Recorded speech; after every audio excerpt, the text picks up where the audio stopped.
Mesdames et messieurs, bonjour. Nouveau numéro de votre matinale Nopinden. On se retrouve ce matin encore pour 90 minutes.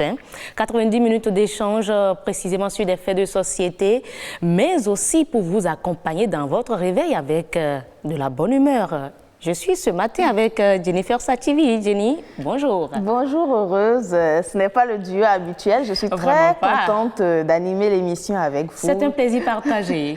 Merci, le plaisir est partagé. Et bonjour également à nos chers téléspectateurs.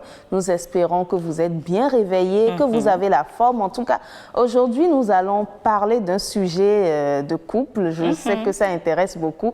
Est-ce qu'en couple, les deux partenaires doivent tout se dire? J'ai bien envie de poser la question à Heureuse à côté de moi. Je veux bien vous la retourner. Tout dire ou tout ne pas dire. Ça dépend, je crois bien. Mais en tout cas, nos invités aussi ont leur avis et ils vont certainement partager cela avec nous tout à l'heure. En tout cas, mesdames et messieurs, c'est la question du jour. Tout dire ou ne pas tout dire, c'est notre question du jour. Est-ce qu'on est obligé de partager et même nos secrets, je dirais même voir nos infidélités avec notre partenaire pour que le couple dure? On va aborder la thématique tout à l'heure avec un père de famille et une mère de famille. On aura au téléphone également une consultante en matière de famille, bien sûr, sur les questions liées à la famille. Mais avant tout cela, nous avons une chronologie ici que nous suivons. Nous allons vous inviter tout de suite à suivre les merveilles du Bénin.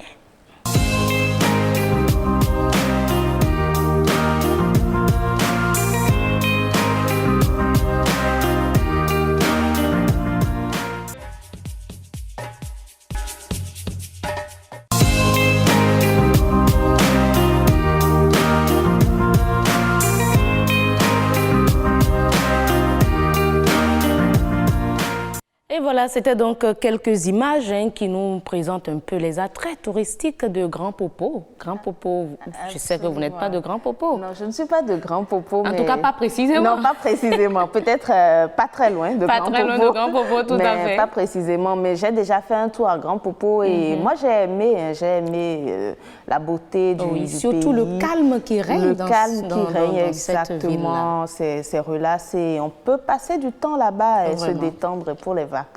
Vous allez peut-être prévoir ça avec la famille. N'est-ce pas?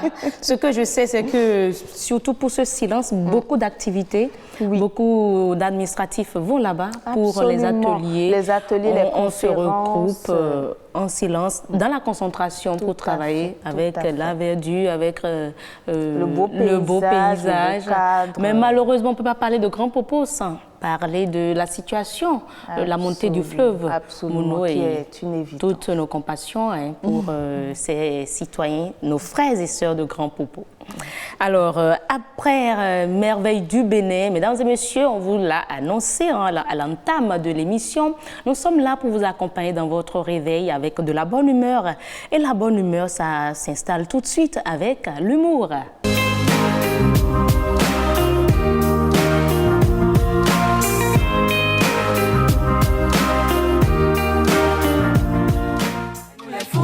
Atelier des foufous, c'est nous les fous. Atelier des foufous, atelier des foufous, atelier des foufous, c'est nous les fous. Atelier des foufous, c'est nous les fous. Atelier des foufous, atelier des foufous.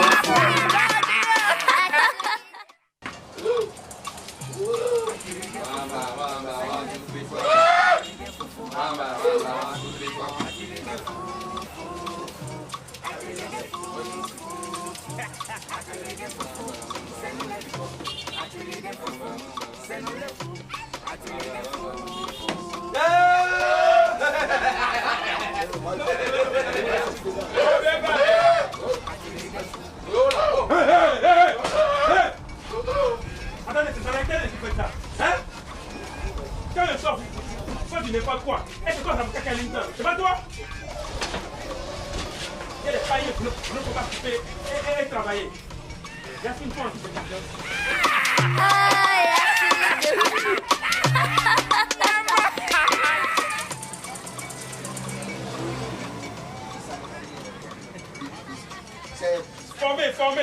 Formé. Bien formé. Bien formé. Hé, ma soeur. Elle vient avec sa maman. Ah! Hey!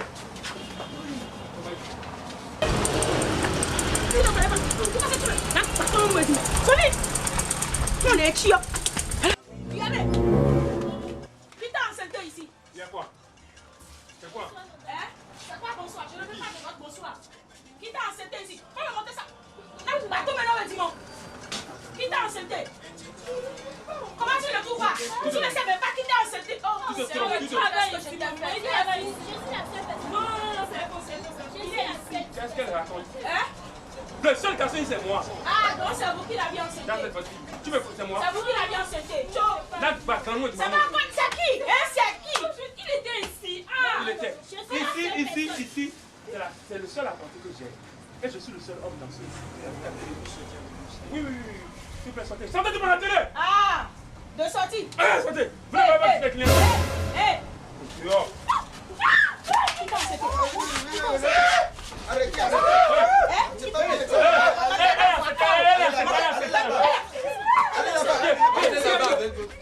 allez là-bas. Yo.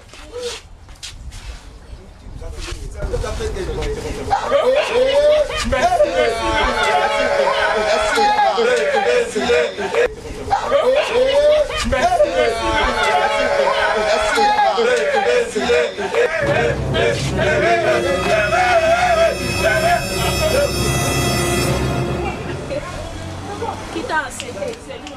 Oh, c'est lui là. Il n'y a pas de problème. Allons à la police.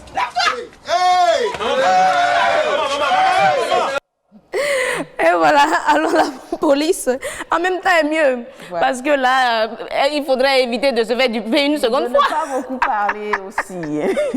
Non, mais quand on n'est pas prêt, il faut Il pas ne faut pas s'engager. prendre de risques. Et Quand aussi, il faut éviter d'essayer de duper. Ce n'est pas une On a bonne tellement chose. de moyens aujourd'hui pour éviter ces grossesses non désirées. Absolument. Chers jeunes, c'est surtout eux.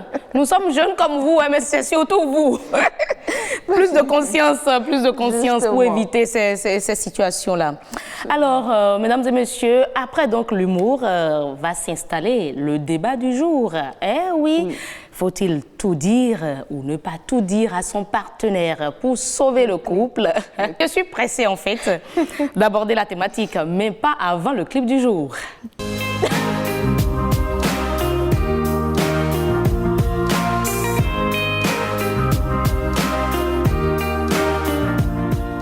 Et voilà, on se faisait bercer par cette belle collaboration, je dirais l'une des meilleures collaborations de Zénab. notre artiste, notre diva, Zénab, notre diva béninoise. Zénab, elle était avec Santrinos, qui n'est quand même pas un petit artiste, si on peut le dire est ainsi. très connu Oui, au très, Togo, très connu ici au et Togo. dans la sous-région aussi. Et je crois même que, le week-end écoulé, il a sorti un nouvel album, il paraît. Bon, Oui, j'avoue pour que je n'ai pas après 4 l'information. années, un jeune face à, je dirais, une mamie. Une jeune mamie qui ne veut pas vieillir. En tout cas, elle est un modèle Oui, qu'il faut absolument. suivre. La jeunesse, oui, la concurrence est rude, donc il faut se Absolument. maintenir, checker quoi. Zénab Habib et Santrinos, c'était le clip du jour. Mesdames et messieurs, lorsque le clip du jour passait, les invités du débat ont pris le temps de s'installer. Et là, nous allons aborder la thématique du jour dans Et si on en parlait?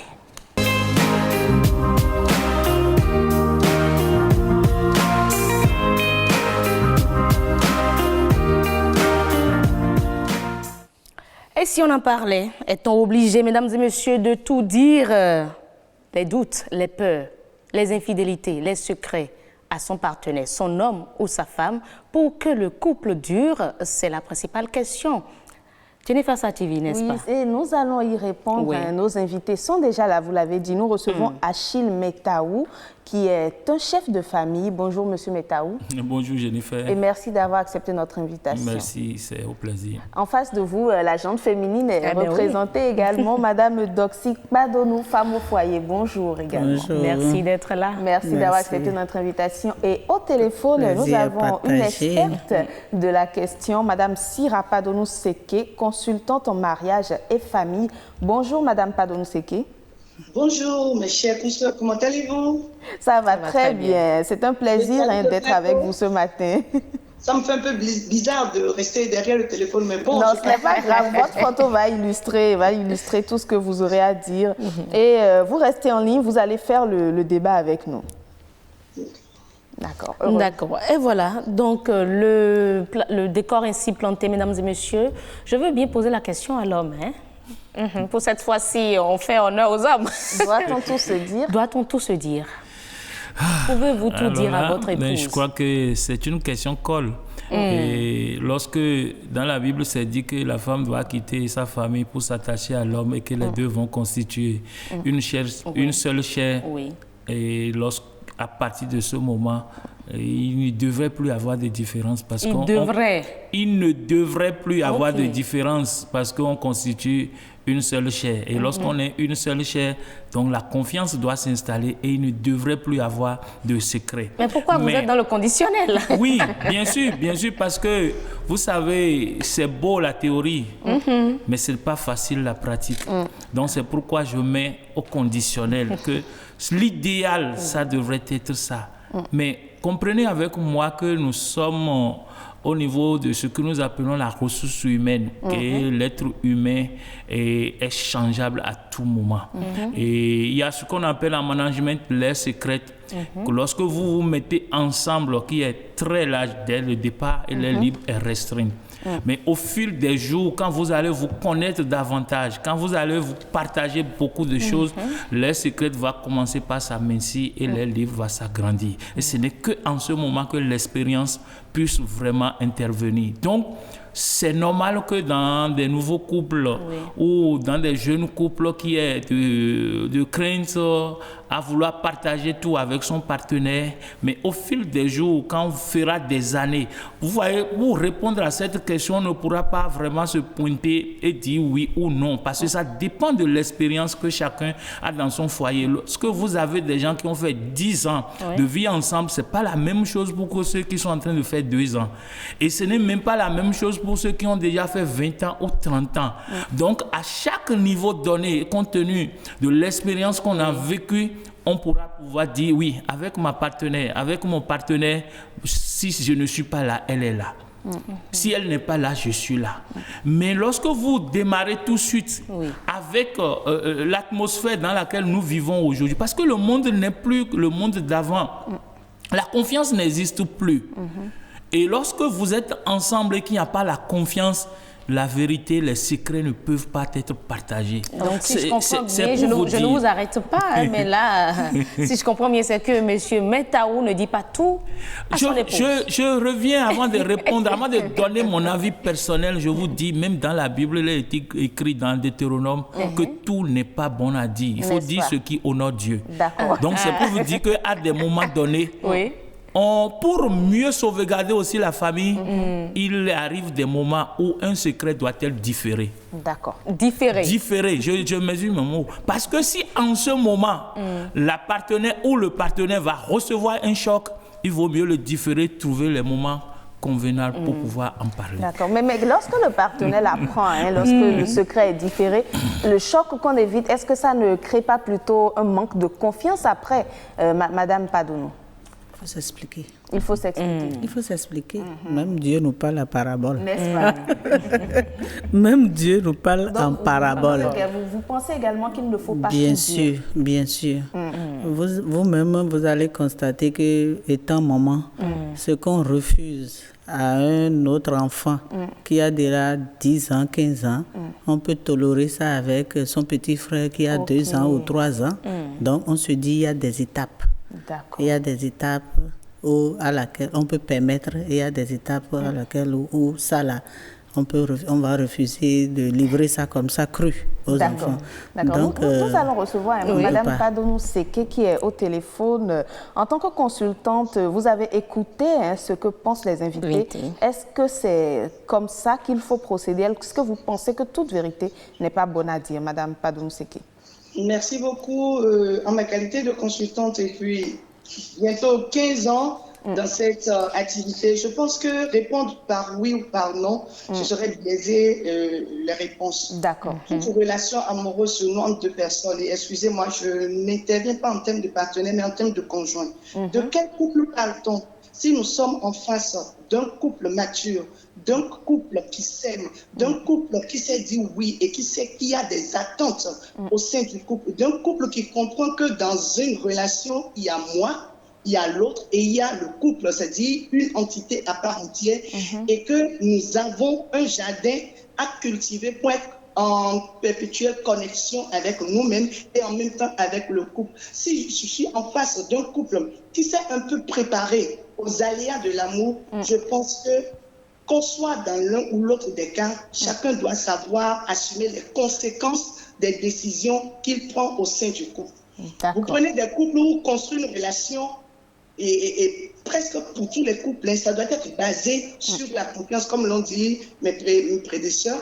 Et donc, la liberté et le respect de l'individualité de l'autre aussi également doit être respecté. Nous rencontrons en tant que chrétiens des couples où on parle en quelque sorte de la fusion, c'est-à-dire vous deviendrez une seule chair. Une seule chair en ce sens que l'autre devient ton ami. Tu es bienveillant vis-à-vis de l'autre. Et quand on parle de bienveillance, ça dit tu cherches le bien. Tout ton séjour au cœur de ce foyer, c'est rechercher le bien de l'autre. La volonté de ne faire qu'un, tout partager, tout se dire, devient alors tellement facile au point où on prend en compte dans la relation les fiançailles, c'est-à-dire le passé de l'autre, et on prend en compte également le présent pour pouvoir construire le futur. Le passé en ce sens que s'il y a des vérités que tu penses importantes, déballer pour que demain, ça n'ait pas d'impact sur ce couple. Cet immeuble que tu es en train de construire, je pense que la sagesse que Dieu nous demande voudrait qu'on s'asseye. Et connaissant le profil psychologique de ton homme ou de ta femme, tu sais dans quelles conditions tu le fais asseoir pour lui dire, écoute, nous voulons construire ensemble et je voudrais que ce soit sur des bases saines. Tu vois telle chose, ça a eu des répercussions sur ma vie et si je ne t'en parle pas pour que tu m'aides, je pense que dans le couple que nous allons former, ça pourra avoir des répercussions sur moi. Je ne sais pas si vous me suivez. Mais si en ton âme et conscience, tu as une paix interne, tu as une paix totale au point où ne pas informer ton conjoint de ce qui s'est passé dans ta vie antérieure et tout, mais tu continues puisque toi seul tu peux gérer ça.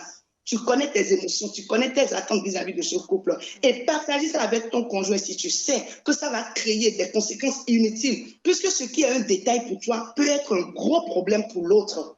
Voilà ce que je peux dire. D'accord. Madame Spadomseke, vous avez parlé des vies antérieures, je vais dire, des parcours antérieurs. Et lorsque vous êtes déjà dans le mariage, il y a le contrat qui vous lie et que l'un d'entre vous fait une sorte de trahison, peut-être l'infidélité ou autre chose. Est-ce que c'est évident en ce moment de dire à sa partenaire, à son partenaire, vu qu'on est déjà engagé? D'accord. Donc, étant une fois dans le couple, je remets toujours sur le tapis le profil psychologique de chaque conjoint. Il y a des conjoints qui sont très égoïstes et très malhonnêtes. D'accord. Et donc, parlant d'infidélité, par exemple, la question se pose à tout moment. D'abord, l'infidélité, si on doit l'expliquer, chacun sait ce que c'est qu'être infidèle dans un couple. Ce n'est pas forcément aller à l'acte qui est l'infidélité. Si on devait emprisonner tous les conjoints qui ont juste commis l'acte par les yeux, je crois pas à la convoitise des yeux, je pense que la moitié, plus de la moitié des hommes seraient déjà en prison. Voilà. Et donc, en parler ou pas, ou ne pas en parler, d'abord en parler, ça dénote d'un grand courage, un courage extrême pour ne pas ternir notre relation et vivre avec ce poids. Vous convenez avec moi que vous trompez votre conjoint. Quand je dis conjoint, mettez et la femme et l'homme pour ne pas forcément faire le truc là. Quand vous trompez, vous allez jusqu'à commettre le forfait. Et que c'est un poids, c'est déjà une souffrance pour vous si vous êtes conscient. Votre oreiller vous rappelle tout le temps que vous n'avez pas tenu parole. D'accord? Et donc, est-ce que vous avez pu gérer vous-même en tant qu'être élément du couple? Est-ce que, ayant commis ce forfait, vous avez pu réparer de façon interne? Est-ce que vous avez pu rencontrer un psychologue ou quelqu'un qui pourrait vous écouter? Voilà. Si vous l'avez fait et que vous retrouvez cette paix en vous, en connaissant le type de personnalité que vous avez comme conjoint, je pense qu'il est important de mesurer les conséquences. Je reviens là-dessus. S'il le fait asseoir pour lui déballer tout ce que vous avez commis comme forfait, va entraîner la dislocation de ce foyer, de cette famille, les conséquences sur les enfants, sur les belles familles et tout, alors que vous avez pris la ferme résolution de ne plus retomber dedans, je pense humblement à mon humble avis que ce n'est pas opportun de faire souffrir l'autre en plus de ce que vous endurez comme souffrance.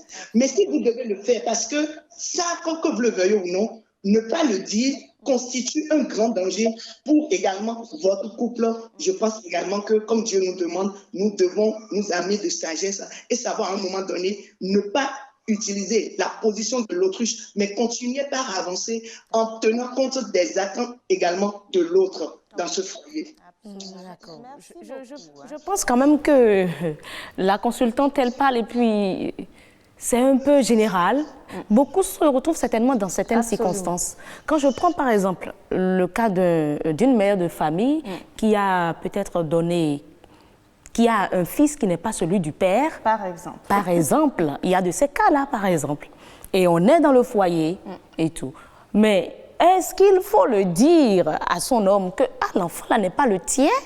Est-ce qu'il va l'accepter? Parce que lorsqu'on dit ne pas tout dire ou tout dire, ce n'est pas forcément l'infidélité. Quand on a ce genre de cas, est-ce qu'il faut le dire ou est-ce qu'il faut ne pas le dire? Vous voyez, c'est un cas extrêmement de cachotterie. D'accord, vous? C'est un cas de cachotterie. La première vertu du mariage, c'est la vérité. Monsieur l'a souligné tout à l'heure, on peut différer la vérité. Mais si vous savez que tôt ou tard, ça aura des répercussions sur votre foyer et pour l'amour que vous avez pour cet enfant, je pense que c'est important de faire asseoir votre homme ou alors de trouver même des conditions, trouver des personnes à qui vous allez vous confier si vous ne pouvez pas directement lui en parler. Je suis dans le cas par exemple où la dame, elle construit ailleurs sans l'aval, sans en parler à son mari. Voilà encore d'autres choses qui se passent aujourd'hui, des dossiers dans notre bureau où la femme ayant constaté la maltraitance de l'homme, elle s'est dit finalement il faut que je construise ailleurs, il faut que j'aime bien également, sans rien dire au mari. Parce que si elle lui dit, il va lui interdire de le faire, il va passer par tous les moyens pour l'en empêcher. Ça, pourquoi ne pas forcément, franchement, jouer le jeu de la vérité dans le couple et dire, tel que tu me traites, je pense que moi-même, je dois assurer mes derrière pour mes enfants et tous mes arrières pour mes enfants et tout. Et donc, j'ai décidé d'acheter une parcelle et de la construire. Mais dans ce cas, le partenaire peut se braquer et cela va créer d'autres tensions, n'est-ce pas? Merci beaucoup. C'est pourquoi tout au départ, je vous ai demandé, nous sommes en face de quel couple?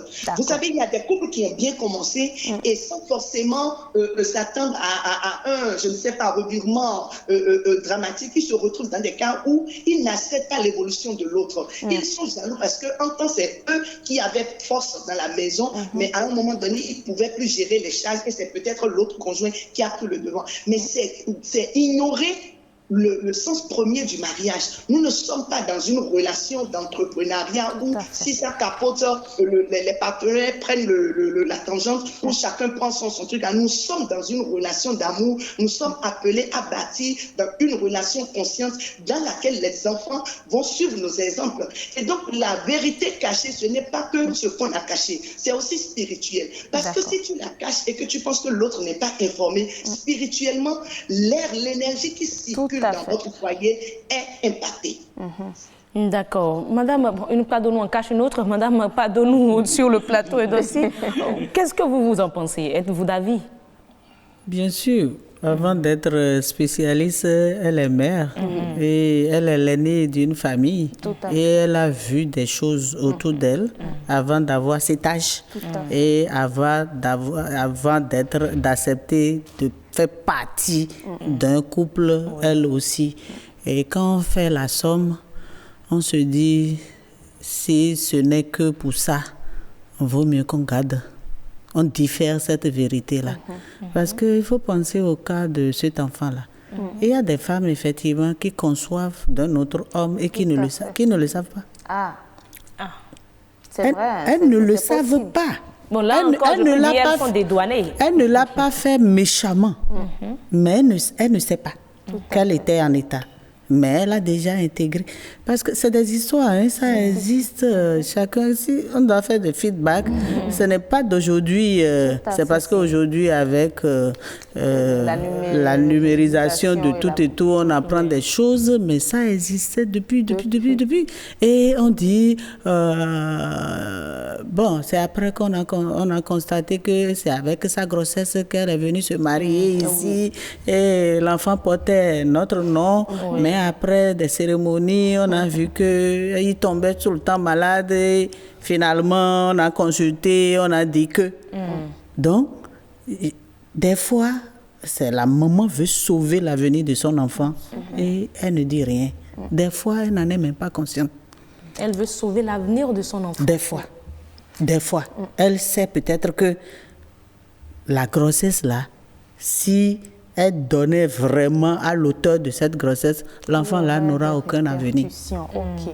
Et elle cache. Est-ce que cette cachotterie-là également n'a pas un impact sur le couple, l'homme? On a parlé de spiritualité aussi ici maintenant. Cet enfant-là, parmi les autres enfants, avec le mari à qui bon, on le regarde en face tous les matins, on dit oui, ton fils. Est-ce que ça aussi, ce n'est pas lourd? C'est très lourd à porter. Surtout pour la maman qui a gardé ce secret-là pour elle. Tôt ou tard, le secret sera dévoilé. Ça, c'est clair, mais elle se tue à petits coups. Comme tu l'as dit tous les matins. Quand l'enfant... Généralement, c'est souvent... peut-être que l'enfant est le plus aimé des enfants par le mari. Là, c'est compliqué. Ça arrive. Non, mais quand c'est comme ça, est-ce qu'on ne peut pas aussi agir sur cela et présenter le cas au monsieur, sachant Qu'est-ce que vous en savez? Parce que la spécialiste dit, si vous connaissez votre partenaire, sa manière de réagir, l'état psychologique de votre partenaire, est-ce que vous connaissez la suite? S'il la prenait, c'est-à-dire, il y a cette peur-là qui voudrait que tout sera disloqué quand on va en parler. Et on rumine ça, on est là. Mais la femme, elle souffre beaucoup plus en gardant ce secret-là qu'en dévoilant. Parce que finalement, le jour où ça capote, elle se dit, mais quand même, je suis libérée. Quand même, je suis libérée. Et elle est prête à demander pardon, c'est parce qu'elle a cherché à s'expliquer. Malheureusement, les dégâts sont déjà là. Vous décrivez bien l'état d'esprit de la femme. J'ai envie de savoir, Monsieur Metaou, est-ce que c'est pareil du niveau de l'homme? Parce qu'au niveau de l'homme, plutôt, nous sommes dans une société un peu patriarcale. Donc, est-ce que l'homme arrive à s'exprimer, à dire lorsqu'il a fauté, ou est-ce que les deux ont du mal à le dire? Merci beaucoup. Je crois que la consultante, Madame Seké, a tout dit. Il faut connaître le profil de ton partenaire. Il faut le connaître. Et comme je l'ai dit au départ, la connaissance, connaître l'être humain, c'est un apprentissage. Donc à partir de ce moment, qu'on soit homme ou femme, comme elles l'ont dit, ce n'est pas facile. Et lorsqu'on rentre dans un cas particulier, les hommes vont dire que pour eux, c'est plus compliqué. Parce que, vous venez de le dire, nous sommes dans un système où on dit l'homme, l'homme de dehors. Bon, que c'est facile pour lui de concevoir dehors. Mais est-ce que c'est facile d'annoncer à sa partenaire, à sa conjointe, alors que vous vous êtes donné corps et âme pour dire que vous constituez un, et qu'un jour, tu te retrouves comme être père d'un enfant et elle n'est pas informée. Ce n'est pas facile. C'est ça qui amène des troubles de sommeil. C'est ça qui amène, on reste dehors pendant jusqu'à 2h, 3h du matin sans rentrer. La femme revient, papa, il est temps de dormir. Mais il est là, qu'il y a quelque chose qui est en train de le trotter. Donc ce n'est pas facile. Parce que le problème, c'est qu'il y a déjà spirituellement, il se dit, mais je me suis confié à elle et je dois lui le dire. Mais si je dis, connaissant sa réaction, est-ce que cette nuit, je peux encore dormir ici? Lorsque ces questionnements viennent, donc, il se dit, je vais le faire demain. Je vais le faire après-demain. Je vais le faire ceci. Madame Seké a dit tout à l'heure, il faut aller chercher celui ou celle qui peut en parler. Mais quel homme, quelle femme de société nous avons aujourd'hui? Comme Madame Pardon vient de le dire, avant, il y avait des secrets. Mais aujourd'hui, quelle est cette copine-là, quel est ce copain, quel est cet oncle-là à qui tu vas confier le secret, qui va organiser pour que vraiment ça se passe? Au contraire, ils sont les premiers encore à aller vilipender le secret pour que ton foyer se casse et l'utiliser contre vous. Donc tout ça là, aujourd'hui, les hommes, vous savez, je suis homme. Et c'est pourquoi beaucoup plus les hommes se tuent progressivement sans le savoir. Parce que le stress, le poids psychologique l'a fait qu'il prend sa moto, même dans son véhicule, il va faire un accident. Personne ne peut savoir. Je ne vous arrête pas, monsieur Metao, mais quand vous mettez tout le poids sur l'homme, mais Non. moi je dirais peut-être que les hommes dans la société béninoise précisément sont beaucoup plus dédouanés. Je ne refuse que les pas, c'est pourquoi j'ai dit a Un homme va priori. commettre l'infidélité au dehors, mais Oui. ça c'est pas un problème ça. Oui, Mais pour la femme c'est un poids. C'est pourquoi je dis a priori. Ça a l'air facile, mais en réalité, ce n'est pas aussi facile que ça. Parce que même peut-être on va voir le cas de nos parents, nos géniteurs, nos oncles. Et vous êtes là et puis un jour on vous dit que vous avez une soeur quelque part. Vous avez un frère quelque part. C'est le choc, hein? C'est un choc. Mais quand vous osez, vous, en tant qu'aîné ou bien un des enfants, papa, c'est vrai, devant vous, votre papa baisse la tête. Quelle honte. Il baisse la tête. Au lieu de dire, ah, tu as appris ça. Personne ne jubile. Ce n'est pas facile. Ce n'est pas facile parce que qu'est-ce qu'il y a dehors?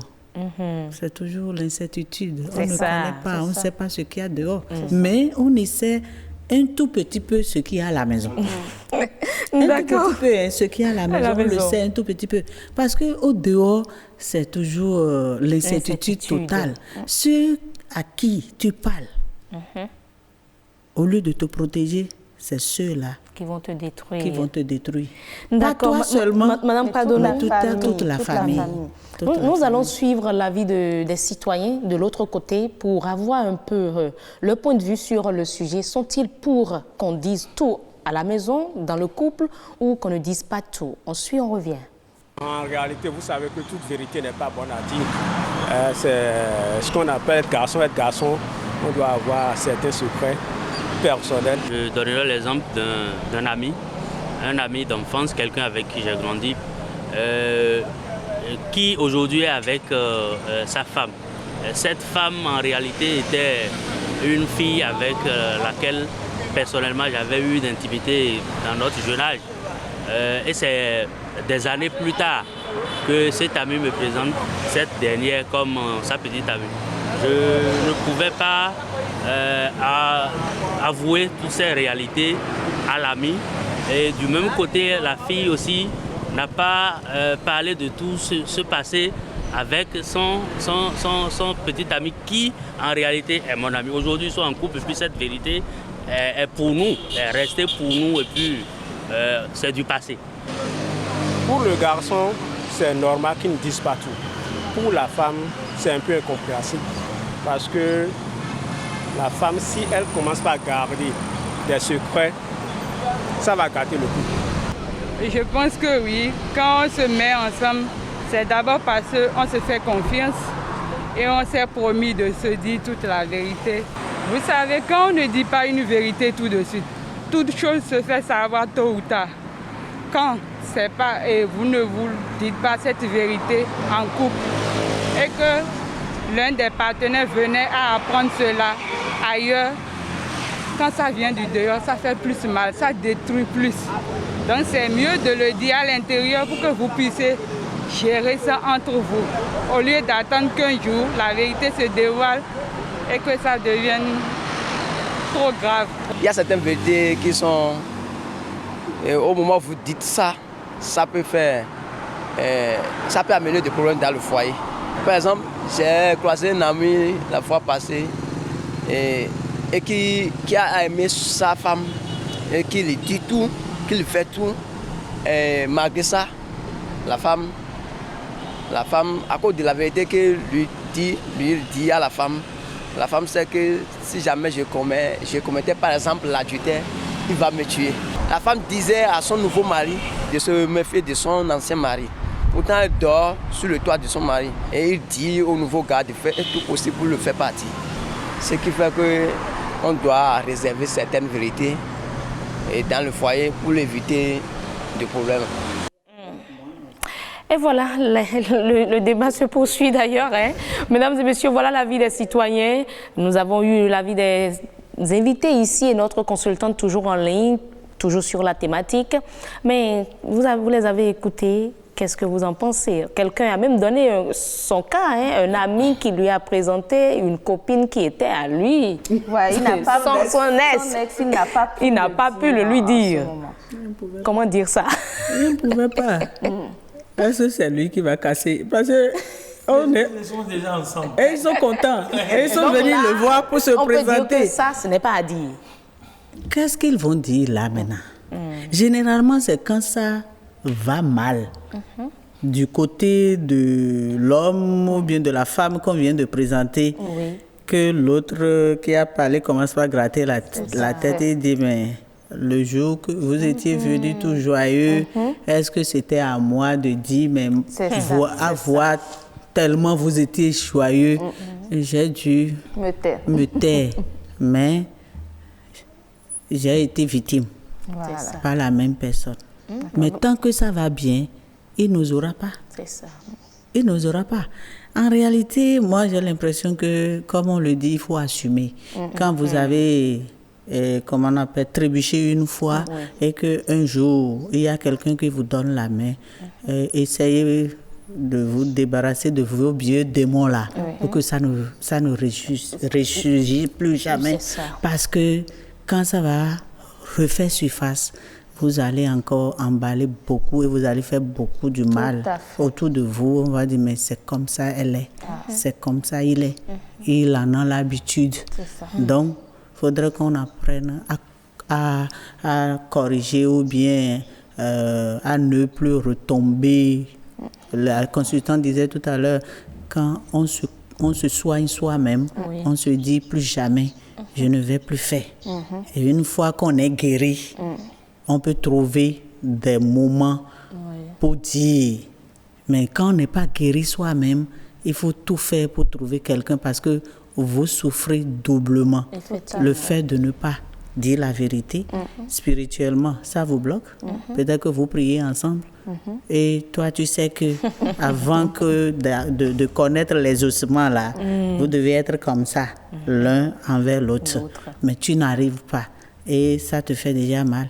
Mais si malgré ça encore, tu tombes encore dans d'autres travers qui peut, alors là, ça devient... C'est compliqué. C'est compliqué. Voilà. Votre avis après avoir suivi les je crois que les citoyens n'ont pas dit autre chose que ce que nous pensons. Mais moi, je pense que le débat est vu sous plusieurs angles. Lorsqu'on est dans un couple monogamique, la réaction est différente lorsqu'on est dans un couple polygame. On dit pour gérer 3-4 femmes, il faut avoir plusieurs cœurs. Ça veut dire quoi? À partir de ce moment, toute vérité n'est pas bonne à dire. Parce que il ne sert à rien d'aller dire devant l'autre ce qui ne la concerne pas. En tant que père, lorsque tu optes pour la polygamie, tu es tenu de garder beaucoup de secrets, mais d'en tirer des conclusions pour pouvoir gérer ta famille. Donc, ce que nous sommes en train de dire depuis le début de cette émission concerne beaucoup plus le couple idéal qui est souhaité. Et ceux qui sont dans la vie polygamique nous diront que non, ce que vous êtes en train de dire, ce n'est pas vérifiable. C'est pourquoi je voudrais faire cette remarque-là pour dire qu'en réalité, ce que nous disons, ce n'est pas qu'on ne doit pas dire la vérité. Parce que c'est-à-dire, tout ce que nous faisons, c'est la fin qui importe beaucoup. Vous pouvez démarrer, bon couple exemplaire, 20 ans, mais 30 ans et après, c'est la catastrophe. Ça, c'est pas bien. Pour vraiment être ensemble du matin jusqu'au soir, s'il n'y a pas la confiance, s'il n'y a pas la vérité, c'est pourquoi nous n'allons pas nous beaucoup plus focaliser sur le matériel. Aujourd'hui, ce qui se passe, on voit beaucoup plus le matériel. Comme madame, la consultante l'a dit tout à l'heure. Vous voyez, c'est-à-dire la femme s'est dit, bon, au moins il vaut mieux que j'aille payer ma parcelle et construire, avoir ma maison. C'est-à-dire, c'est forcément aller choquer quelque part. Mais est-ce que c'est ça la solution? Lorsque tu dis j'irai faire et tu as fini avant de dire je veux faire la surprise à l'autre, il se dit, ça veut dire que depuis des années, il y a des choses comme ça que tu fais sans le voir. Donc vous voyez, c'est pourquoi on dit chaque fois, il faut connaître celui avec que tu es. Moi, je me rappelle, ça m'a rappelé mon propre cas, quand je me suis déplacé pour... j'ai construit ma maison, et on a intégré nouvellement le quartier. Et donc, un jour, j'allais au boulot et j'ai retrouvé une dame qui est dans notre église et qui allait en consultation quelque part. Je l'ai remarqué jusqu'à la déposer à la clinique Bethesda. Et de mon retour, lorsque je suis revenu à la maison, mon épouse était dehors au niveau de sa boutique. J'ai dit, tu sais, j'ai vu telle personne aujourd'hui et je l'ai remarqué. J'ai l'impression qu'elle est en état, je l'ai amenée, je l'ai déposée avant de continuer. Voilà juste ce que j'ai dit à mon retour. Bon, je n'avais aucun détail dans moi, je lui ai parlé de ça comme ça. Mais 48 heures après, je reviens le soir, mon épouse me dit, mon cher, je vois comment les gens détruisent les foyers. C'est pas vrai. J'ai dit, madame, qu'est-ce qu'il y a? Il dit, si tu ne m'avais pas dit que tu as vu telle dame et que tu l'as remarqué avant-hier, ce soir-là, ce que tu vas manger là. Oh là là. Vous voyez, j'ai dit, mais qu'est-ce qui s'est passé? Il dit, voilà la voisine et qui est venue me voir ce matin pour dire, si tu es là et tu dors sur tes lauriers là, on va faire un voie d'enfant pour toi. J'ai vu ton mari aujourd'hui, il a remarqué une belle dame, bien habillée. En tout cas, réveille-toi. Donc vous voyez, bon, si... Je ne sais pas ce qui m'a dit mais finalement, qu'est-ce qu'il faut dire, qu'est-ce qu'il ne faut pas dire? Justement, c'est pour vous dire que, en réalité, ce que nous disons, il n'y a pas concordé autrement pour dire ça, là, je vais cacher. Non, c'est les circonstances qui vont t'amener à différer, j'ai bien dit à différer quelque chose, ou bien à le dire en même temps. Parce que si je n'avais pas dit ça, que j'ai vu telle dame, je l'ai remarqué, voyez un peu ce qu'on a mis dans son cerveau. D'abord, je reviens peut-être que la manière de m'accueillir serait difficile. Moi, je ne vais pas comprendre. Et ça va. Et finalement, l'autre serait de l'autre côté. Donc, depuis ce jour-là, elle m'a dit, vraiment, ceux qui gardent le foyer, j'ai vu un exemple palpable. Vous connaissez ma profession. Oui. Dans le cadre de ma profession, il y a beaucoup de secrets que je garde. Oui, le secret Et professionnel. en 1995 à aujourd'hui, vous allez voir ce garçon, vous connaissez un peu son âge. Ce garçon, je l'ai accouché. Mais la maman, comme Madame Pardon l'a dit tout à l'heure, c'était tout un problème parce que l'accouchement a trop duré. Et donc tous les collègues étaient autour, ça n'allait pas. Moi, j'ai quitté un autre centre. Arrivé, on devrait aller à une séance ensemble. Mais je suis rentré, quand l'esprit me dit non, demande à la dame là, qu'est-ce qui se passe dans sa vie. Bon, il y a la langue aidant parce que je maîtrisais sa langue. J'ai commencé par demander, poser des questions, j'ai commencé par ça là. Mais elle m'a avoué, elle dit, j'avais des démêlés avec mon mari, on s'est séparés. Et j'ai fait 2 ans chez mes parents avant de connaître un monsieur qui a commencé par me faire des avances. En toute sincérité, j'ai eu un contact sexuel avec le monsieur quand 2 semaines, mon mari et ses parents se sont plantés dans ma maison. Et les parents ont tout dit, la dot, tout, ils ont fait. Et mes parents ont dit, il faut regagner ton mari. Mais quand je suis revenu chez lui, je n'ai plus eu mes règles. Oh là là. Voilà des cas pratiques. Elle en a dit tout à l'heure. Et c'est comme ça qu'elle a conçu cet enfant. Elle ne peut pas dire j'ai la chair de poule, quoi. Elle ne peut pas dire au monsieur que ce n'est pas son enfant. Le monsieur aussi, puisque vous avez fait 2 ans, la dame est revenue, le mois qui a suivi, elle n'a pas eu cette période. Pour lui, vraiment, ça veut dire que les dieux ont accepté tout. C'est la bénédiction. Mais je veux quand même demander, j'espère que la consultante est encore en ligne. Elle a écouté, madame, ce que vous avez écouté tout de suite là, monsieur Metaou. Sur ce cas précis, est-ce qu'on ne peut pas dire que la dame a péché de ne pas parler? Je vous remercie et j'ai écouté les interventions des uns et des autres. Et je voudrais vous rappeler quelque chose. Le mensonge, ce n'est pas une chose à encourager dans les relations. Il faut qu'on se mette ça dans la tête. La vérité est la première vertu à développer dans toutes nos relations. Il y va du bonheur et de la sérénité, de la paix de cœur de chacun de nous. Et donc, les petites cachotteries dans nos couples, nous en avons à degrés différents. Nous en avons à degrés différents. Et quand vous intervenez, vous travaillez avec les couples, vous vous rendez compte quand même qu'il y a beaucoup de secrets. Et c'est le manque de manière, de stratégie qui fait que d'autres les dévoilent de façon maladroite et d'autres refusent de faire le déballage. Pour ce cas précis, je ne vais pas cautionner ça. Parce que toute ta vie, tu sais que tu portes un mensonge, un gros mensonge. Et comme on le dit souvent, le mensonge prend souvent à l'ascenseur. Mais la vérité finit toujours, tout finit par se savoir. Tout finit par se savoir. Et donc moi, je voudrais interpeller, peu importe le cas dans lequel nous sommes, si nous avons décidé de commettre un acte qui sera préjudiciable à notre couple, il faut trouver les voies et moyens. Alors, nous avons découvert un outil très efficace qui rend la communication plus fluide, plus consciente et qui humanise le conjoint qui a même le plus gros des péchés au cœur. Parce qu'il faut se décharger à un moment donné. Si tant est que ce péché, ce secret que tu as t'empêche de dormir. Écoutez bien les amis, aujourd'hui nous avons des cas d'AVC, des cas de tension artérielle, des cas de maladies par-ci par-là. Tant que tu n'as pas une conscience tranquille et tu dis aimer quelqu'un qui est en face de toi et tu lui caches des choses terribles, moi je ne sais pas de quelle relation on parle. Absolument. Je ne vois pas de quelle relation on parle et c'est de cela qu'il s'agit aujourd'hui. Notre combat, c'est faire tout possible pour que s'il y a quelque chose qui bloque l'évolution spirituelle, matérielle, psychologique, intellectuelle, sociale de votre couple et de votre famille, il faut mieux trouver les voies et moyens pour en parler. Une fois vous vous déchargez, si l'autre ne veut pas comprendre parce qu'il n'a pas encore atteint ce niveau de maturité, franchement, vous serez au moins sûr que vous vous êtes déchargé puisque vous créez trop de soucis par rapport à ça. Il est également important de comprendre quelque chose. L'individu, avec son unicité, doit exister au sein d'un couple. Un exemple banal. Je suis Syrah, mon mari est Siro, notre couple est Siro-Syrah. Mais il peut m'arriver des fois de trouver des amis, d'appeler Jennifer, si elle est mon amie très proche de moi, de dire Jennifer, j'ai trouvé un nouveau restaurant, je voudrais qu'on aille prendre une glace.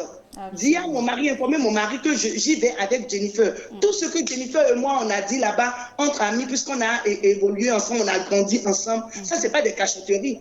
C'est mon espace à moi, ce n'est pas un secret. C'est mon jardin à moi. J'ai besoin de me reconnecter avec la petite Syrah intérieure qui a envie à des moments donnés se rappeler qu'elle est une personne à part entière avant d'être épouse mère de Siro. Est-ce que vous me suivez?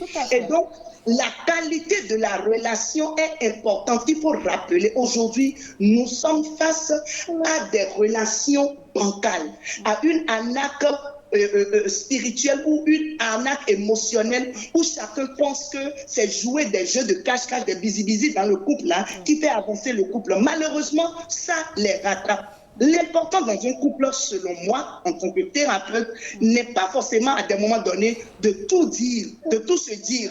Bien au contraire, c'est de construire le couple ensemble. Parce que je sais que ce que je veux sortir de la bouche ne va avancer en rien mon couple.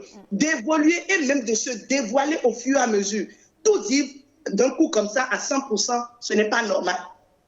Mais il faut se dévoiler et garder également un côté mystérieux. Syrah, je ne peux, peu importe ce qu'on me demande, mon mari ne peut jamais me connaître jusqu'à la fin de ses jours sur cette terre. Je ne sais pas si vous êtes d'accord avec moi. Il ne pourra jamais. Je suis un continent complexe. Je suis une île. Chaque jour, il cherche à me découvrir. En plus de ça, le couple qui fait partie, qui est une partie de Syrah, une partie de Siro, chercher à connaître ce couple en fond, comme c'est se mentir. Mais le mieux, c'est de trouver les bases fondamentales qui font que rien de l'extérieur ne vient perturber notre paix intérieure. Monsieur ne viendra pas me dire du dehors, ton mari a une maîtresse ou telle personne a fait telle chose. S'il y a des choses qui doivent briser ma confiance en toi, qui doivent ruiner ma confiance en toi, j'aurais aimé que ça vienne de toi. Je peux pleurer, je peux chercher à faire de n'importe quoi, mais il faut trouver les moyens pour me contenir et donc savoir à quel moment le dire.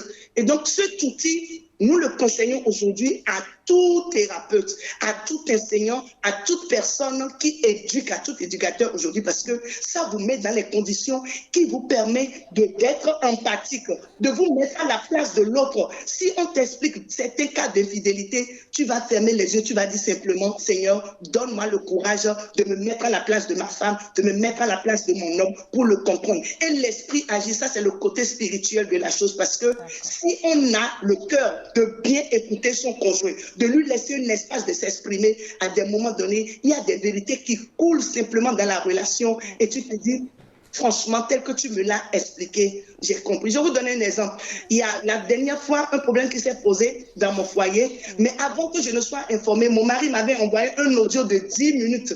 J'aime pas les audios longs. Je ne voulais pas écouter, mais le jour, j'ai dit, mais il n'est pas là, il faut que tu écoutes cet audio. J'ai écouté jusqu'à la fin. Et je me suis rendu compte que le soir, c'est de ce problème-là il s'agit. Et il m'a expliqué comment la personne en est arrivée là. Je vous assure, c'était un peu comme de l'eau glacée que j'ai bu.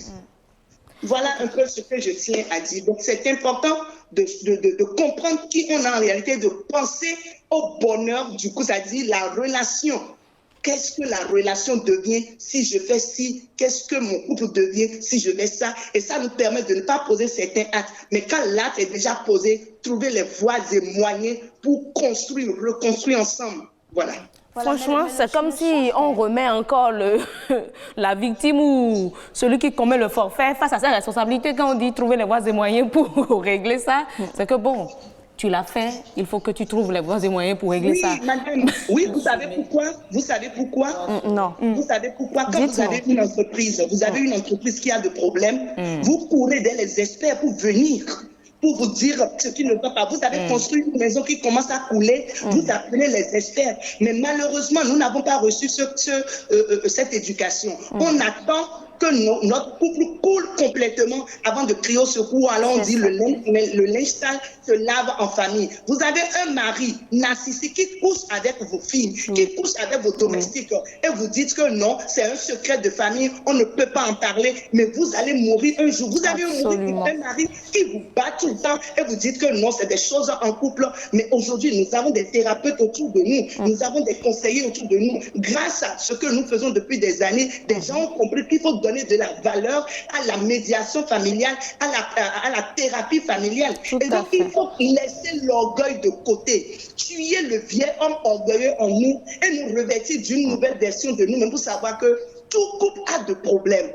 Tout couple a des défis qui nous relèvent au jour le jour. Mais comment faites-vous? À quel niveau êtes-vous dans votre couple? Aussi, au CP, en terminale, au doctorat, il n'y a pas de grande différence pour le couple puisque le couple s'arrose au jour le jour. Merci. Merci, Madame Padonou Seke. Madame Padonou, Madame Padonou Edoxy.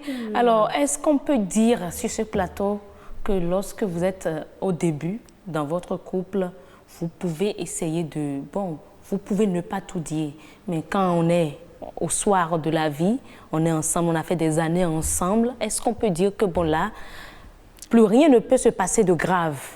Là, on ne peut pas dire on oui, peut on tout peut dire. Pas dire non. Moi, je connais des relations, c'est quand on est jeune, fougueuse dedans, qu'on déballe tout. Tout à fait. On déballe tout, même ceux qui ne connaissent pas votre relation, qui concerne vos sœurs, d'autres amis, bon, on dit tout parce que la fougue, on s'entraîne et on dit tout. Oui, mais avec le temps, on voit que ce que vous sortez, les gens l'utilisent contre vous. On l'utilise contre vous ou contre même votre mari l'utilise contre vous. C'est ça. Ou votre femme l'utilise contre vous. Vous disait qu'il faut savoir le partenaire qu'on a en face. Bon, attendre le soir, non. C'est en marchant qu'on choisit de dire non. Ça là, tel qu'il a utilisé cette information, il ne va plus jamais ça. D'accord. Plus jamais ça. Monsieur Metaou, pour finir, à la fin, oui. Des conseils. Des conseils, comme nous l'avons dit, Il n'y a jamais de vérité absolue quelque part. Et ce qu'il faut, c'est apprendre à connaître son partenaire. Et aujourd'hui, nous devons faire la démarcation entre l'amour réel et le bien matériel. Parce que ces histoires de ma femme ne va pas connaître mon salaire et mon mari ne va pas connaître mon salaire, parce que c'est beaucoup plus ces choses-là que les gens mettent en exergue aujourd'hui en disant il ne faut pas tout dire à ta femme parce que... Non. Lorsqu'on vit dans on doit donner même le montant du salaire à sa femme. Ce n'est pas un souci. Lorsque tu lui dis, c'est mieux pour toi. Mais ça dépend. Est-ce que cela ne dépend pas aussi de l'homme que tu as en face de toi? C'est pourquoi nous disons... toujours ça qui se passe. C'est pourquoi nous disons c'est un apprentissage. Chaque jour, il faut chercher à découvrir ta femme. Et chaque jour, il faut chercher à connaître ton homme. Et lorsque vous arrivez à vous connaître et que tu dis la vérité, tu es à l'aise. La vérité libère. Parce que je gagne 100 000. Vraiment. Mais elle ne pourra pas aller me demander des choses de 300 000, de 500 000. Donc, je suis déjà à l'aise sur ce point. Mais lorsqu'elle gagne plus de 100 000 ou 300 000 et vous gagnez 100 000, est-ce que vous êtes toujours à l'aise? Alors, à partir de ce moment, l'homme... Mon contrat, j'ai ramené le contrat à la maison avec tous les détails et j'ai donné. N'est-ce pas? À partir de ce moment, l'homme... Ça là ne m'a pas empêché de faire ce que je dois faire dans mon ménage. Lorsqu'on s'engage pour la vie commune, l'apôtre Paul dit, il n'y a plus de secret entre vous. Ce n'est pas parce que la femme va me dire, je gagne 800 000, que je vais laisser les charges à son niveau. Puisque si je suis homme et j'ai accepté d'aller doter, la prendre, je dois assumer ma responsabilité. Ma responsabilité ne veut pas dire que je vais faire ce qui me dépasse. Elle doit aussi me comprendre. Donc, on retient sur ce plateau qu'en matière de couple, la vérité libère. Oui, la vérité libère. Tout simplement. Par rapport à cette vérité, il faut trouver le bon moment. Le bon moment pour le dire. Que ça ne crée pas de problème. Et la bonne manière. Et la bonne manière aussi. Ça libère et ça élève. Et ça vous élève. C'est la vie, la vérité. D'accord. Le chemin qui conduit à la vie. Merci beaucoup, Monsieur Metaou. Et voilà, ce sera donc tout pour le plateau de ce jour. Nous remercions Madame Sira Padonou-Seke, également, qui est restée au bout du fil du début jusqu'à la fin. Madame Medosi Padonou, merci également à vous pour avoir partagé vos expériences, votre point de vue avec nous, Monsieur Metaou, Achille. Merci également à vous. Merci. Jennifer, on va fermer la baraque de Et si on en parlait? Accompagner nos invités avec cette pause. Bienvenue au Bénin.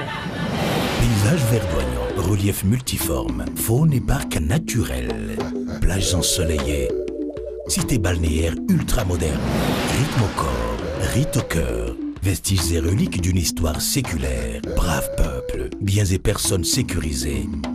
Le Bénin, terre de culture et de riches traditions, vous offre tout de suite même avec nos us et nos coutumes.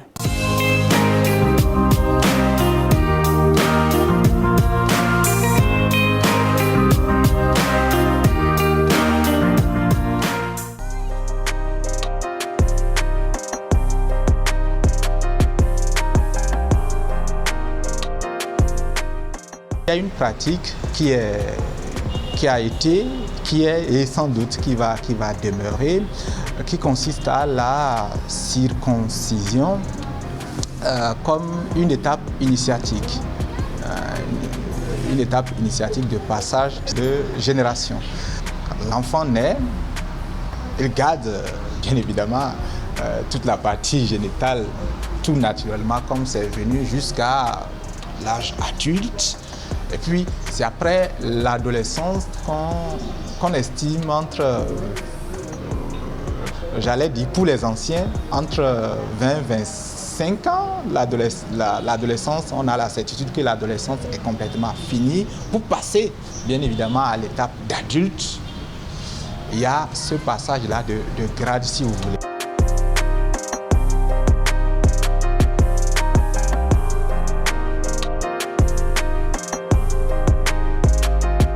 Tout le monde est présent, le public est là et les responsables rituels, ce sont eux qui gèrent.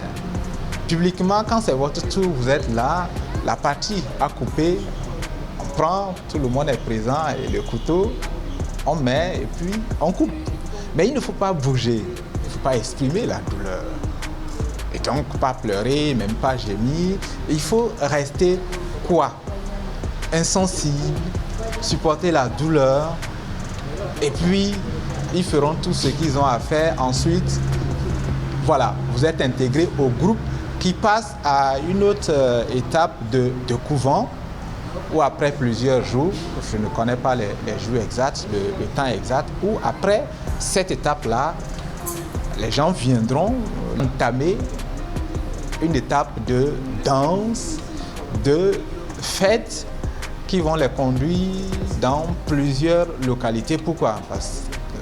Tout simplement parce que les gens qui sont de la même génération à participer au passage de grade ont forcément des familles un peu partout, des villages un peu partout dans la communauté. Donc il faut passer notamment chez les parents de chaque membre, juste prendre la communauté à témoin de ce passage-là en réalité.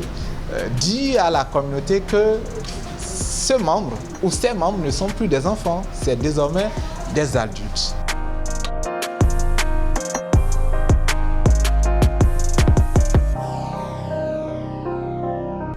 Il y a des ennemis qui voudront bien infliger, si vous voulez, une punition, une sanction, ou qui voudront bien que le candidat, par exemple, sente la douleur. Quand le couteau est un peu empoisonné, qu'il ne passe pas vite, que ça prend du temps et que la douleur écrase le candidat qui bouge, gémit ou pleure, c'est un gros échec.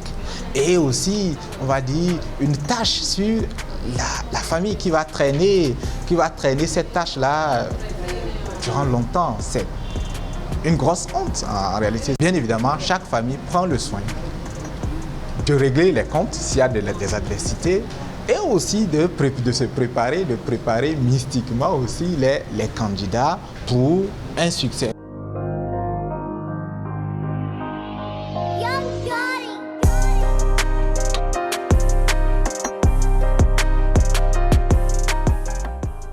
Il n'en demeure pas moins que dans le témoignage ou dans l'avis du public qui est requis de façon tacite, il n'y a que cette personne-là est un adulte par à part entier. C'est un adulte à part. Et il y a forcément des responsabilités pour lesquelles on le mettra à l'écart. D'où, en réalité, faut pour chaque candidat le succès. Le tout est un projet, c'est une projection vers le rôle que ces candidats vont chacun jouer dans la communauté.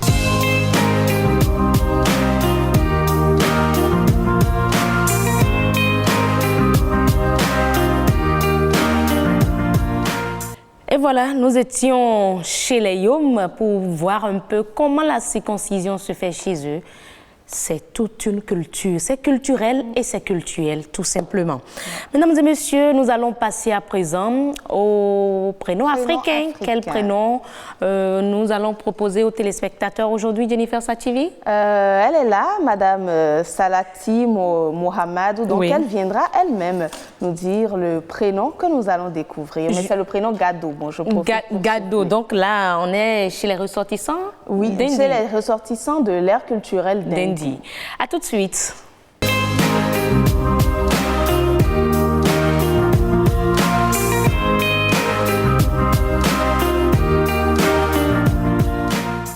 Et nous sommes avec Salati Kamilatou Mohamedou. Bonjour, merci d'être là.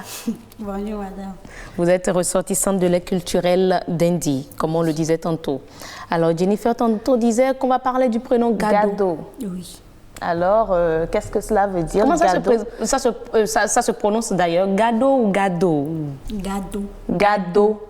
Gado. Ça nous rappelle cet ouvrage scolaire. Ah oui, là. Gado. Alors, dites-nous, pourquoi on donne le prénom Gado aux enfants? Les Gados sont ceux qui viennent juste après les jumeaux. Un peu comme Dossou en dessous, oui, voilà, et Do parfois. Bien sûr. Donc, ils suivent directement les jumeaux. c'est pour qu'on donne ce nom gado. Et puis ça peut être femme comme homme, c'est la même chose. Ah d'accord. Que ce soit un homme ou une femme, c'est gado. C'est gado. C'est gado. Bien sûr. Ah, mais chez les fonds, c'est dossi et c'est dossou. Chez les minants, c'est edo également. Edo pour les deux. Oui, bon, edo, oui. Ah, ben, dis donc. En tout cas, il y a des edo femmes et des edo hommes. Chez les Dindi, il y a des gado hommes, des gado femmes. Mais quelle est la particularité des gado? À part qu'elles ou qu'ils viennent juste après les jumeaux. Ils ont des particularités. Des traits caractéristiques, par exemple. Selon ce que... On vous a dit. Bien sûr. mais vous n'avez pas vérifié peut-être? Bon, ce n'est pas toujours vérifié. D'accord. Que les gados sont dotés d'une spiritualité vraiment différente des noms. D'accord. Comme les autres, quoi.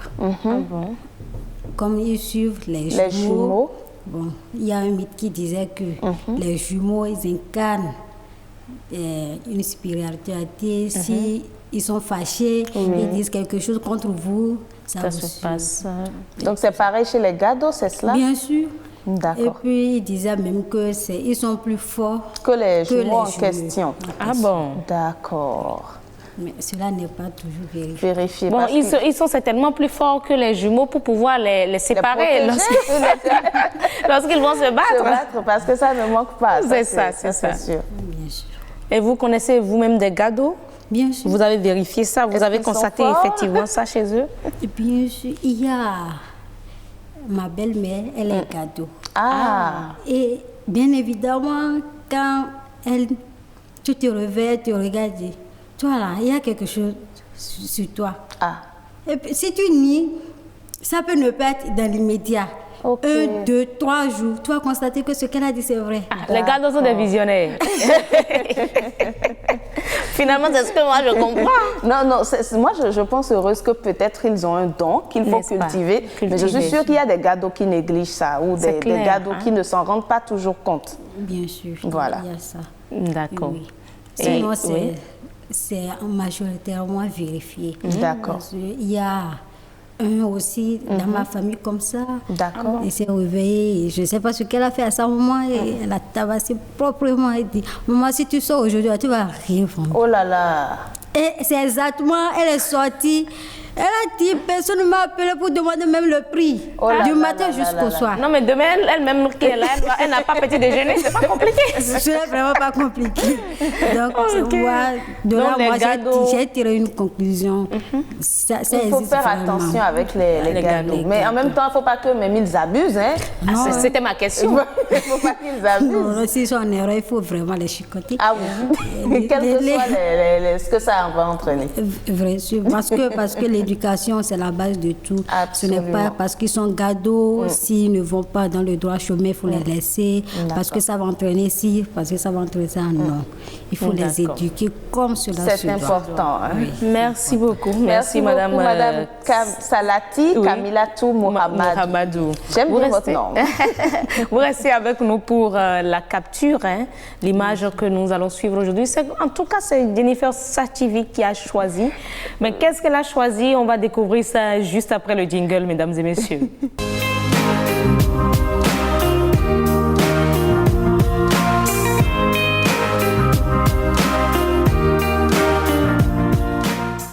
La capture du jour avec la complicité de notre réalisateur Ange Nicaise Dorego. On voit quoi? Ah ben voilà.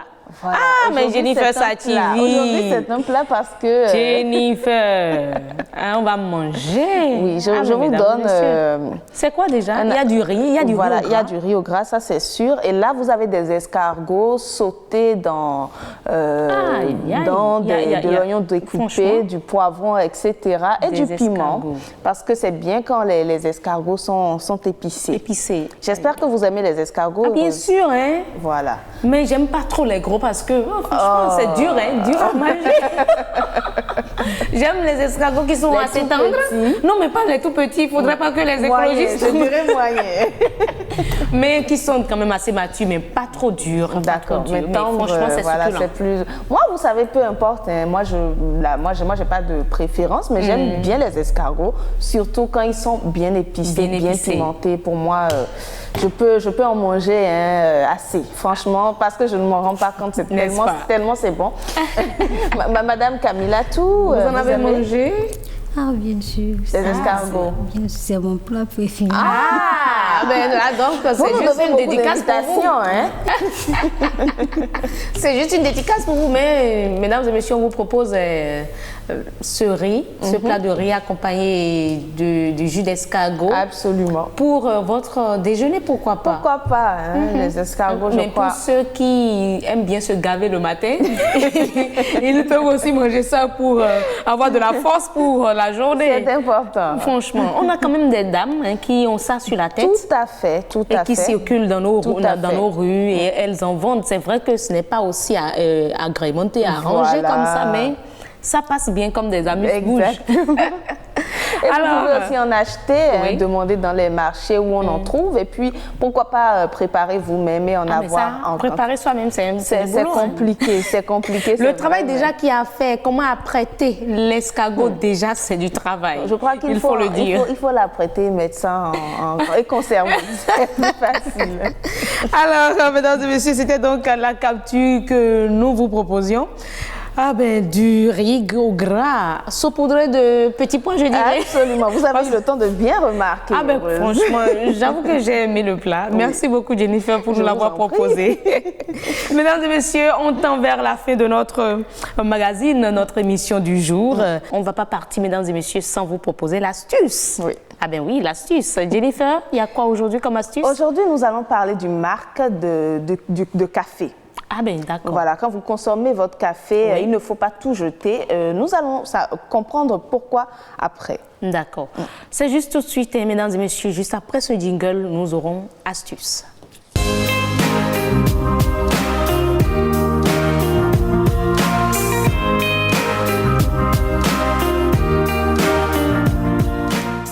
Et voilà, astuce, les types ou les marques de café. Voilà, le marque de café, lorsque vous avez par exemple une machine à café, c'est le résidu qui reste là, le café un peu moulu, voilà, pouvez, un peu ça. Vous pouvez récupérer, déjà c'est bon pour ceux qui font un peu de l'agriculture, pas forcément de grands champs, des petites plantes à la maison très rapidement, parce que c'est non toxique pour la faune et puis cette odeur du café va vous permettre d'éloigner les petits rampants. C'est utilisé comme des engrais, c'est ça? Absolument, c'est utilisé comme de l'engrais et ça nourrit beaucoup.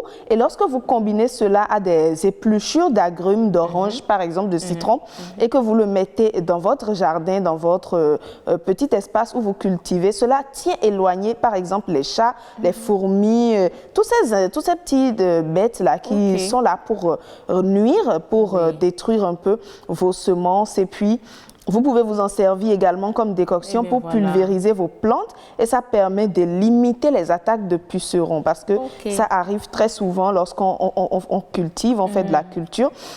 Donc, ça vous permet d'éloigner les attaques des pucerons. Et vous le disiez, on peut en faire une sorte d'engrais, mais on peut également en faire un fertilisant liquide. Et voilà, c'est idéal pour fortifier les plantes et surtout avoir un beau jardin toute l'année parce que vous savez, quand tout est respecté, c'est bon. Le marc de café est également servi pour lutter contre les mauvaises odeurs. Tout à l'heure, nous avons vu un réfrigérateur. Quand quelque chose sent trop, il vous suffit d'en mettre un peu et après laver. Vous êtes sûr que l'odeur va partir tout de suite et c'est aussi valable pour l'évier, tout à fait, parce que non seulement ça empêche l'odeur, ça lutte contre, ça désodorise parfaitement, mais ça nettoie également l'évier. Oui, lorsqu'on s'en sert pour nettoyer l'évier, c'est beaucoup plus propre. Vous savez, il y a peut-être des rouilles un peu partout et que vous utilisez le marc de café que vous frottez très bien, vous êtes sûr d'avoir un évier bien propre. Également, vous voyez la poêle lorsque vous préparez et pour que dégraisser vous naturellement dégraissez une poêle. absolument. Vous frottez comme vous voulez, vous frottez très bien et vous êtes sûr que l'odeur est partie. Finalement, c'est mieux que l'éponge métallique. En tout cas, c'est beaucoup mieux. C'est beaucoup mieux parce que ça évite certaines choses et vous êtes sûr que l'odeur est partie et que votre ustensile est propre. Parce que je crois que vous allez essayer et vous allez me donner des nouvelles. Surtout donc, à la cuisine, je vais l'essayer. Je vais l'essayer. C'est important, ça sert et voilà, vous êtes sûr, comme je le disais, de vous débarrasser des mauvaises odeurs. Et une astuce, vous voyez là, c'est de l'eau un peu tiède. Vous pouvez mélanger avec du vinaigre ou du citron et verser dans l'évier, comme je le disais. Ça nettoie complètement et en profondeur. Voilà. Finalement, on ne jette rien. On ne jette rien. On jette rien. On ne jette rien. Ça sert également en beauté. Les femmes savent quelque chose. Avec des marques de café. Un exfoliant, vous vous en servez. Vous pouvez passer au visage ou sur tout le corps, c'est comme vous voulez. Mais ça lutte également contre la cellulite. C'est très efficace en ce qui concerne la cellulite et parfois les cernes. Tel que vous le dites, vous l'avez essayé? Oui, pour la cellulite, et ça a marché? Ça a marché, mais c'est Mesdames et messieurs, à nous aller. C'est du boulot, mais bon, il faut le vouloir pour le faire. Et il y a assez de recettes, on peut s'en servir pour avoir une très belle peau, pour avoir un très beau visage. Et voilà, autant de choses qu'on peut faire avec de marque du café. De café. Merci beaucoup pour cette découverte, Jennifer Sativi. Franchement, c'est une découverte pour beaucoup parmi nous. Et voilà, mesdames et messieurs, nous tendons vers la fin. On vous annonçait le clip du jour. Pour amorcer la descente. Oui, absolument. On va danser à nouveau sur... Wa de Zenabé de Centrinos. Ça passe d'ailleurs déjà. Oui. Mesdames et messieurs, levez-vous. Vous qui êtes encore au lit, il est temps de se lever. On va danser. Et voilà, mesdames et messieurs, c'est donc Wa de Zenabé Centrinos. On espère que vous avez aimé, vous avez esquissé quelques pas de danse comme nous ici, Jennifer Sativi et moi. Vous l'aimez bien quand même. On voit souvent pas Jennifer danser, mais on l'a vu. Eh bien oui, ça veut dire que c'était quand même du lourd. Et voilà, mesdames et messieurs, ce sera donc tout pour votre matinale. Nous vous remercions. On rappelle qu'on était avec nos réalisateurs, nos techniciens de l'autre côté, tout cela chapeauté par le réalisateur que j'appelle tout-puissant, Ange Nicaise Dorego. Nous n'allons pas oublier notre chef d'édition, Arnaud Adadja. Il est resté là, il a veillé et on est resté dans le temps. Mesdames et messieurs, merci et à très bientôt.